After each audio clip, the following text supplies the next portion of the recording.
Hello class, welcome back to my channel. In this video, I will show you how to find the derivative of trigonometric function. So the basic trigonometric functions include the following 6 functions. We have the sine u, cosine u, tangent u, cotangent u, secant u, and the cosecant u. So for the sine, the derivative of the sine function is cosine u times u prime. For cosine, the derivative of cosine is negative sine u times u prime. For tangent, the derivative is secant squared. Then for cotangent, we have negative cosecant squared. Then for secant, we have secant u times tangent u. Then for cosecant u, we have negative cosecant u cotangent u times u prime. So kung mapapansin nyo, ang kailangan nyo magawa dito is ma-identify si u at the same time makuha yung kanyang first derivative. Pag nakuha nyo na si u, then na-compute nyo na yung kanyang first derivative, then pwede nyo na makuha yung derivative ng trigonometric functions. So let's have example number 1. So find the derivative of each of the following functions. Number 1, y equals sine 4x cubed. So ang first step natin dito is i-identify si u. So since ang trigonometric function natin is sine, so ang u natin dito is yung 4x cubed. So kagaya sa mga nakita natin formula kanina, after natin ma-identify si u, dapat makuha rin natin si u prime.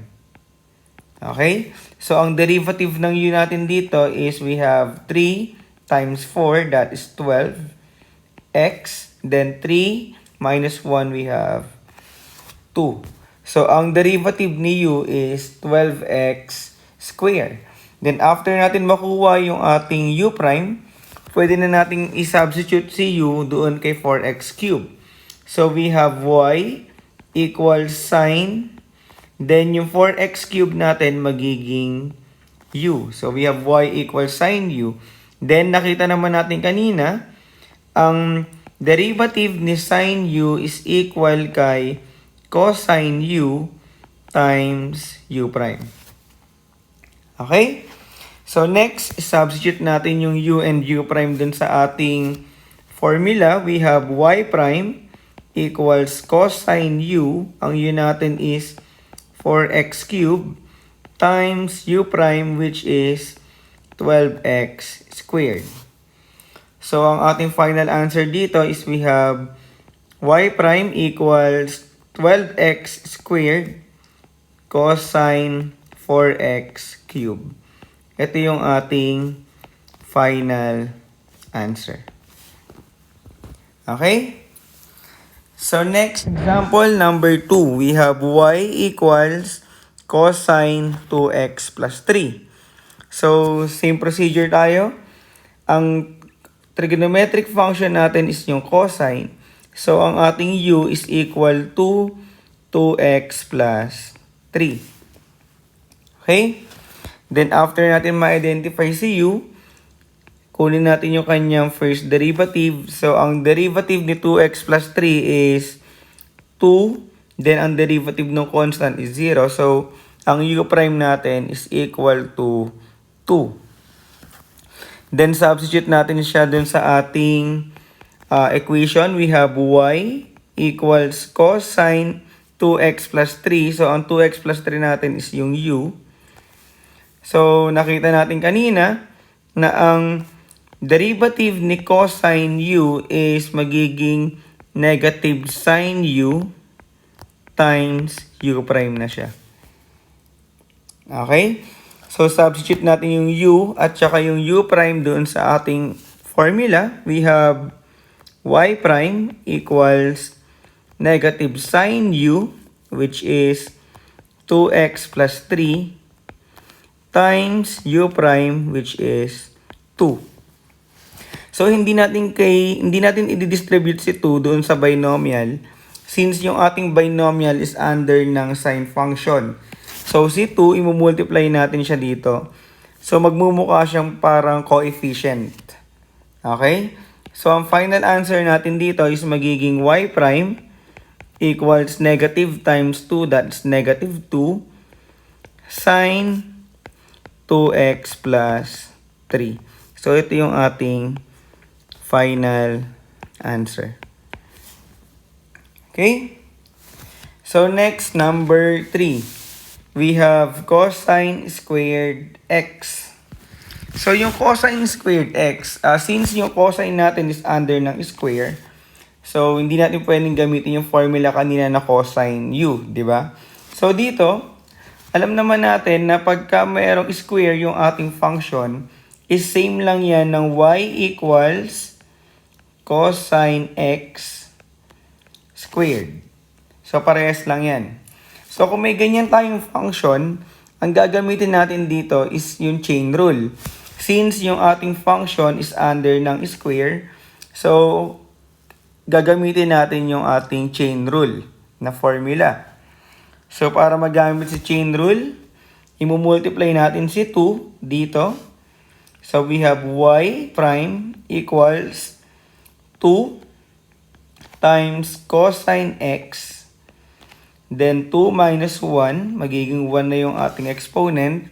Then, kukunin natin yung derivative nung nasa loob or nung ating base. Then, i-chain natin dito. Okay? So, ang derivative ni cosine x is negative sine x. Yan yung ating nasa formula kanina. Okay? So, ang final answer natin dito magiging y prime equals 2 times negative sine x, that is negative 2 sine x, then times cosine x. Ito na ngayon yung ating magiging final answer. Okay? Next example, number 4. We have y equals tangent then sine x. So dito, ang u natin is yung magiging sine x. Okay, so we have u equals sine x. Then ang ating main trigonometric function is yung tangent. Okay? So since na-identify na natin si u, ang u prime natin ngayon is derivative ni sine, which is cosine x. Okay? So, after natin makuha si u and u prime, isa-substitute natin siya doon sa ating equation. We have y equals tangent sine x. Ang sine x natin is u. So, ang formula natin for tangent u, ang kanyang derivative based sa formula natin sa taas kanina is equal to secant squared u times u prime. Okay? So, since meron na tayong u and u prime, isa-substitute lang natin yan. We have y prime equals secant squared u. Ang u natin is sine x times u prime. Ang u prime natin is yung cosine x. Okay? So, simplify natin. So, dito, magiging final answer natin is equal to cosine x. Then, we have secant squared. Then, si sine x yung under ng ating secant squared. So, ito na ngayon yung ating final answer. Okay? So, next example, number 5. We have y equals cosecant of 3x squared minus 2. So, again, ang first step natin dito is ma-identify si u. So, since si cosecant ang ating main trigonometric function, ang u natin dito is walang iba kundi 3x squared minus 2. After nyo ma-identify si u, kukunin natin yung ating u prime. So, ang u prime natin dito is magiging 6x. Okay? Ginamit natin yung ating power rule. Then, after natin magawa yan, isa-substitute natin si u kay 3x squared minus 2. So, ang equation natin is magiging y equals cosecant u. So, ang formula natin for cosecant u is y prime is equal to negative cosecant u times cotangent u times u prime. Okay? So, substitute natin yung ating u and u prime dun sa ating formula. Ang first derivative ni y is equal to negative cosecant u, which is 3x squared minus 2. Then, cotangent u, 3x squared minus 2 times u prime, which is 6x. So, pag sinimplify natin to, ang first derivative ng y is equal to negative 6x times cosecant 3x squared minus 2 times cotangent 3x squared minus 2. So, ito yung ating magiging final answer. Okay? So, next, number 6, we have y equals 5 secant 2x raised to 4. So, dito ang main trigonometric function natin is secant. So, ang u natin dito is equivalent to 2x raised to 4. Okay? So, ang u prime natin dito is equal to 8x cubed. Okay? So, kung secant yung ating given, ang first derivative ng ating secant is equivalent to secant u tangent u times u prime. So, since may 5 doon, bring down lang natin yan. We have 5 secant u tangent u times u prime. So, substitute natin yung u and u prime dun sa ating formula. We have y prime equals 5 secant u, which is 2x raised to 4. Then, tangent u. Again, we have 2x raised to 4 times u prime, which is 8x cubed. Okay?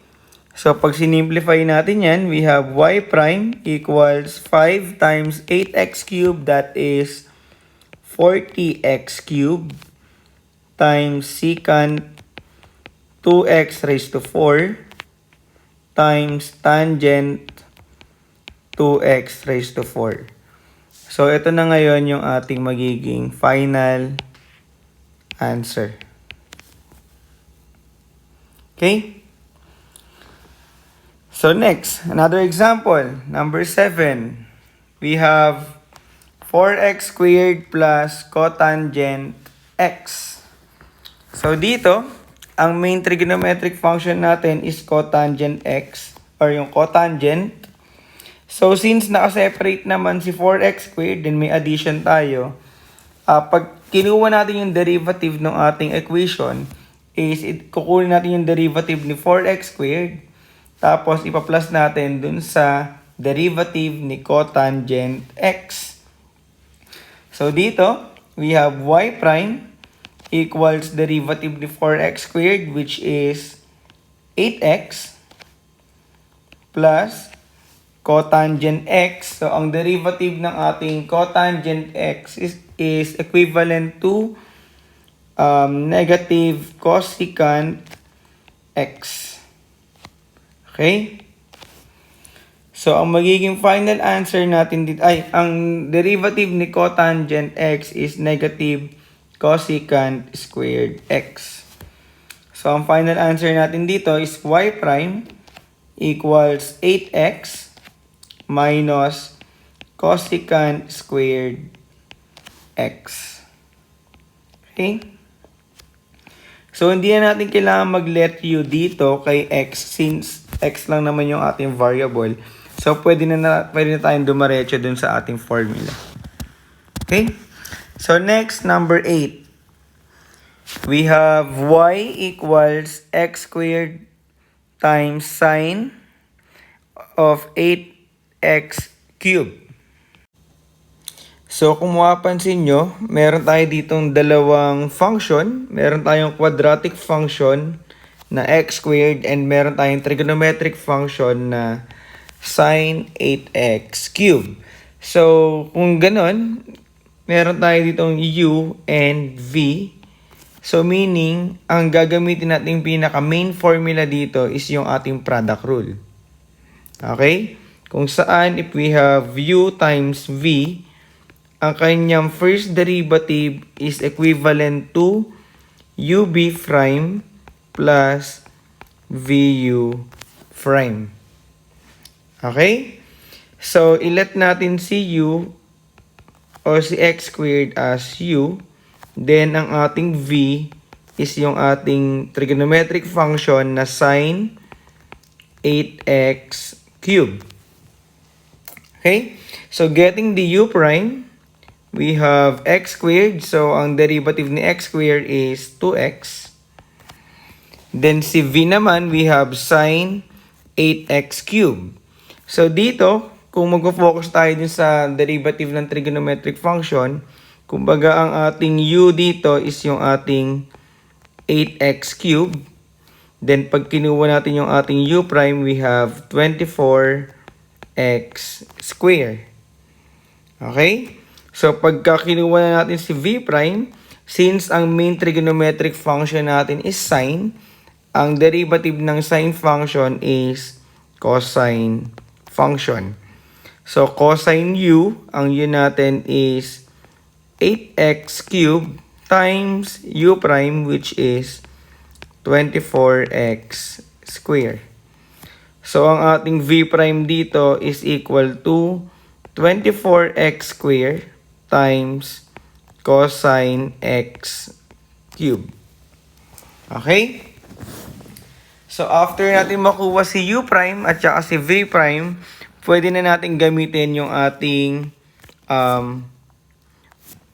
product rule. Okay? So, ang formula natin doon is y prime is equal to u v prime plus vu prime. So, substitute natin. Ang u natin dito is x squared times v prime, which is 24x squared cosine 8x cubed plus v, which is sine 8x cubed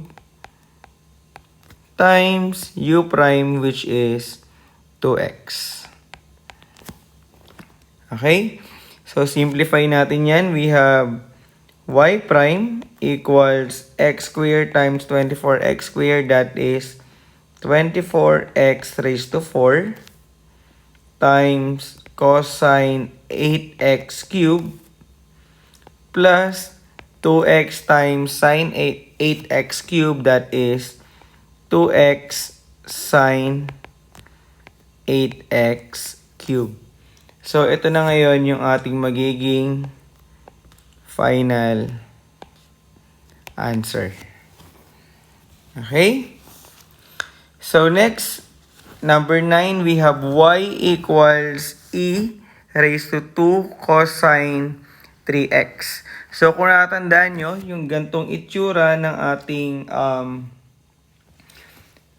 equation is nasa exponential function tayo dito.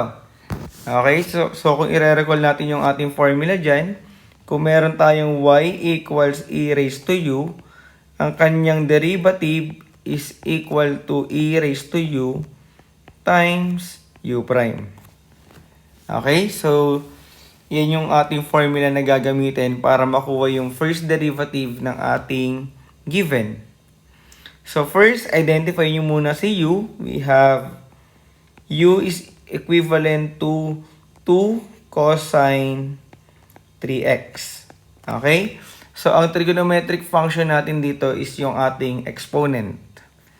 So, pag kinuha natin si u prime dito, we have 2. Then, yung ating cosine, ang derivative ng cosine is negative sine. Then, ang ating u dito is yung 3x. Then, ita times natin ngayon kay u prime, which is yung derivative ng 3x is 3. Okay?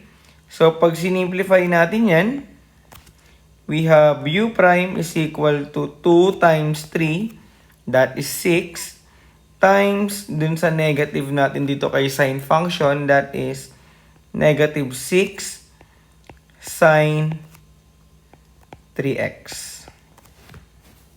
Okay? So, after natin makuha si u prime, pwede na natin gamitin yung ating formula doon sa ating exponential function. Okay? So, ang y prime natin dito is equal to e raised to u, which is, ang u natin is 2 cosine 3x, times natin doon sa ating u prime na negative 6 sine 3x. Okay? So, ang ating final answer dito is equal to negative 6 sine 3x times e raised to 2 cosine 3x. Ito na ngayon yung ating magiging final answer. Okay? Nasundan ba, guys? So, this is the end of our video. I hope may natutunan kayo dito. So, if you have questions or clarifications, kindly put them in the comment section below. So, thank you guys for watching. This is Prof D. I'll catch you on the flip side. Bye!